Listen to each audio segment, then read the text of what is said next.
வணக்கத்துடன் இது விவாதிப்போம் பகுதி. இந்த விவாதிப்போம் பகுதியில் என்ன சொல்லப் போகிறான் என்கின்ற எதிர்பார்ப்பு உங்கள் மனதிற்குள் எழும்பும்.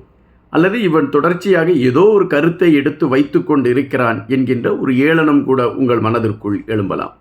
ஆனால் அறியாத ஒரு செய்தியை எடுத்து வந்து உங்கள் முன்னால் சொல்ல வேண்டும் என்பதுதான் இதில் உள்ள ஒரு பெரிய அர்த்தமாக இருக்கின்றது.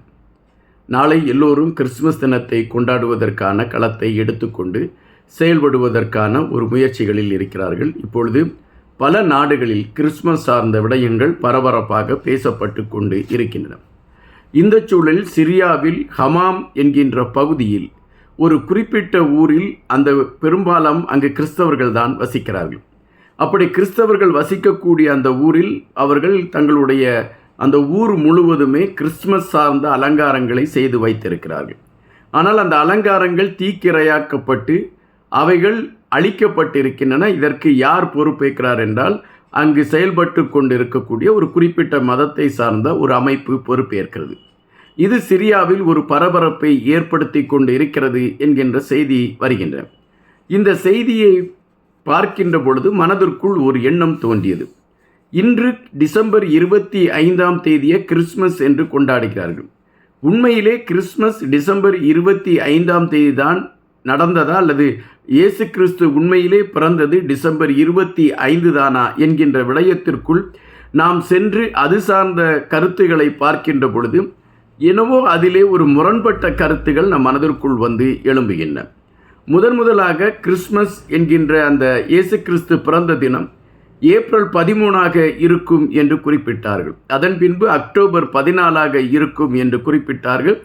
அதன் பின்பு ஜூலை 3 இருக்கும் என்று குறிப்பிட்டார்கள். ஆனால் டிசம்பர் 25 தான் இயேசு கிறிஸ்து பிறந்தார் என்கின்றதற்கு எந்த விதமான ஆதாரங்களும் இல்லை. அவைகள் எந்த சூழலிலும் நிரூபிக்கப்படவும் இல்லை.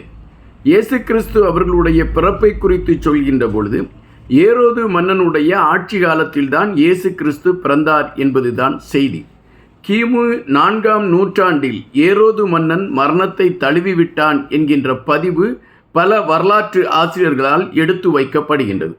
அப்படி என்றால் அந்த காலகட்டத்தில் தான் இயேசு பிறப்பதற்கான ஒரு களம் இருந்திருக்க வேண்டும். காரணம், ஏரோது மன்னன் தான் அந்த 2 வயதிற்கு கீழ் உள்ள குழந்தைகளுடைய தலைகளை எல்லாம் கொய்து எறிந்து விடுங்கள் என்று கட்டளையிட்ட பொழுது இயேசுவை காப்பாற்ற வேண்டும் என்கின்ற ஒரே நோக்கோடு அவருடைய தாயும் தந்தையும் அவரை காப்பாற்றுவதற்கான முயற்சிகளை எடுத்த விடயங்களை குறித்து விவிலியம் குறிப்பிட்டிருக்கிறது. அப்படி என்றால் அந்த கிபி 4ஆம் நூற்றாண்டு அல்லது 3ஆம் நூற்றாண்டு 5ஆம் நூற்றாண்டு இந்த காலகட்டங்களில் இயேசு பிறந்திருப்பதற்கான ஒரு களம் அமைந்திருக்கிறது என்பதை நாம் இங்கு உறுதி செய்ய வேண்டியதாக இருக்கின்றது.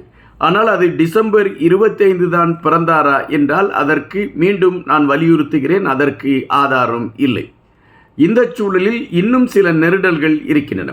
விவிலியத்தில் சொல்லப்பட்டிருக்கக்கூடிய விடயங்களில் இந்த சுவிசேஷங்கள் உண்மையாக இருக்கும் என்று அடையாளப்படுத்தப்பட்டிருக்கக்கூடிய சுவிசேஷங்கள் மார்க்கு தான். அந்த மார்க்கு சுவிசேஷம் மட்டும்தான் அது உண்மையாக அங்கு நடந்த செய்திகளை சொல்லக்கூடிய சுவிசேஷம் என்று ஆய்வாளர்கள் ஏற்றுக்கொண்டு இருக்கிறார்கள் என்கின்றது ஒரு பதிவு. அதுபோல பவுல் எழுதிய ஒரு 7 கடிதங்களும் உண்மையாக உள்ளது என்கின்ற ஒரு கருத்து எடுத்து வைக்கப்படுகின்றது. இந்த மார்க் சுவிசேஷத்தில் இயேசு கிறிஸ்துவனுடைய சிறு வயது காலங்களை குறித்த எந்த செய்திகளும் எடுத்து வைக்கப்படவில்லை. ஆனால் ஒரு மக்கள் தொகையை கணக்கெடுக்கக்கூடிய ஒரு நிகழ்வு நடைபெறுகிறது என்றும் அந்த நிகழ்வை நிறைவேற்றுவதற்காக கலிலேயாவில் இருந்து பெத்லகேமிற்கு இயேசுவும் இயேசுவின் தாயாரும் சென்றார்கள் என்கின்ற செய்தியை லூக்கா போன்ற அதிகாரங்கள் பதிவிடுகின்றன. ஆனால் ஏரோது காலகட்டத்தில் அதுபோன்று மக்கள் தொகையை கணக்கெடுப்பதற்கான ஒரு களம் அமைந்ததா என்றால் வரலாற்று ஆய்வாளர்கள் இல்லை என்ற பதிவைத்தான் அவர்கள் எடுத்து வைக்கின்றார்கள்.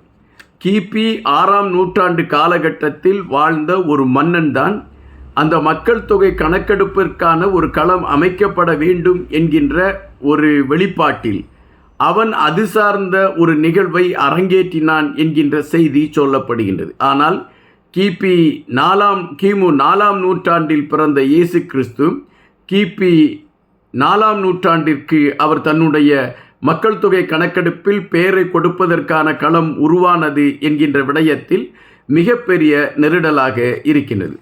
அப்படி என்றால் இயேசு கிறிஸ்து டிசம்பர் 25 தான் பிறந்தாரா என்பதற்கு பல வரலாற்று ஆசிரியர்கள் குறிப்பிடுகின்ற விடயம் அது உண்மையில்லை என்கின்ற கருத்தை தான் பதிவிடுகின்றார்கள்.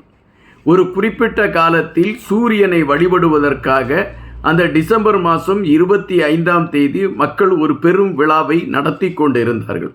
அப்படி நடத்தி கொண்டிருக்கக்கூடிய அந்த விழா ஒரு ஒளி இந்த மண்ணிற்கு தோன்றி இங்கு இருக்கக்கூடிய குளிரையெல்லாம் அது நீக்கிவிட்டு நம்மை அது பாதுகாப்பதற்கான ஒரு களத்தை எடுக்கும் என்கின்ற நம்பிக்கையை வலியுறுத்துவதற்காக அந்த டிசம்பர் 25 சூரிய விழா என்று அவர்கள் நடத்தி கொண்டு இருந்தார்கள். இந்த சூரிய விழாவைத்தான் கான்ஸ்டன்டைன் மன்னனுடைய ஆட்சி காலத்தில் இயேசு கிறிஸ்தவருடைய பிறப்பு நாள் என கொண்டு வந்து குறிப்பிட்டு அதை கொண்டாடுவதற்கான ஒரு களத்தை உருவாக்கினார்கள் என்கிறார்கள் வரலாற்று ஆசிரியர்கள்.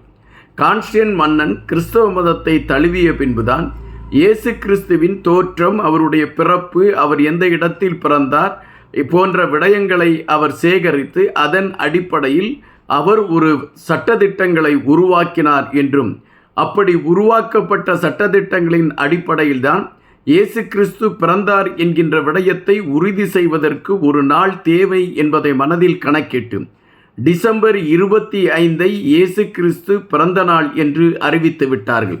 ஆனால் இயேசு கிறிஸ்து பிறந்த நாள் அது இல்லை என்பதுதான் வரலாறு சார்ந்தவர்கள் எடுத்து வைக்கக்கூடிய ஒரு கருத்து.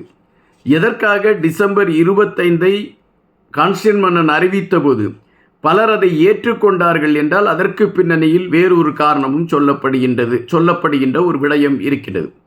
அதாவது விவிலியத்தில் சொல்லக்கூடிய ஒரு செய்தி என்னவென்றால், அப்பொழுது பயங்கரமான குளிர் இருந்தது. ஆடுகளை மேய்த்து கொண்டிருந்தவர்கள் அந்த குளிரிலே நடுங்கிக் கொண்டிருந்தார்கள் என்கின்ற கருத்துகள் விவிலியத்திலே எடுத்து வைக்கப்படுகின்றது. இந்த ஆடுகளை மேய்த்து கொண்டு இருக்கக்கூடியவர்கள் குளிரிலே நடுங்கிக் கொண்டு இருந்தார்கள் என்கின்றதை வைத்து பார்க்கின்ற பொழுது இயேசு கிறிஸ்து பிறந்தது ஒரு குளிர்காலம் என்பது உறுதியாகிறது. எனவே இந்த குளிர்காலத்தை மையப்படுத்திய கருத்துக்களை எடுத்து வைத்து அது சார்ந்த ஒன்றுக்குள் இயேசுவின் பிறப்பை நாம் கொண்டு செல்ல வேண்டும் என்கின்ற வெளிப்பாட்டில்தான் டிசம்பர் 25 அவர்கள் தேர்ந்தெடுத்தார்கள். டிசம்பர் மாதம் மிகவும் குளிரான ஒரு மாதமாக அந்த குறிப்பிட்ட பகுதிகளிலே இருந்தது. எனவே அந்த காலகட்டத்தில் தான் மக்கள் இந்த குளிரிலிருந்து தங்களை மீட்டுக் கொள்வதற்கு சூரியனை அவர்கள் வழிபடக்கூடிய ஒரு களத்தை எடுத்தார்கள். அதை அப்படியே இயேசு கிறிஸ்து பிறந்த நாளாக மாற்றி அதை இன்று உலகம் கொண்டாடக்கூடிய ஒரு களத்திற்கு கொண்டு வந்து நிறுத்தியிருக்கிறது அன்றைய ஆட்சியாளர்களால் எடுத்து வைக்கப்பட்ட ஒரு மதிநுட்ப நகர்வு. இன்று வரை அவை பரபரப்பாக பேசப்பட்டு கொண்டு இருக்கின்றன.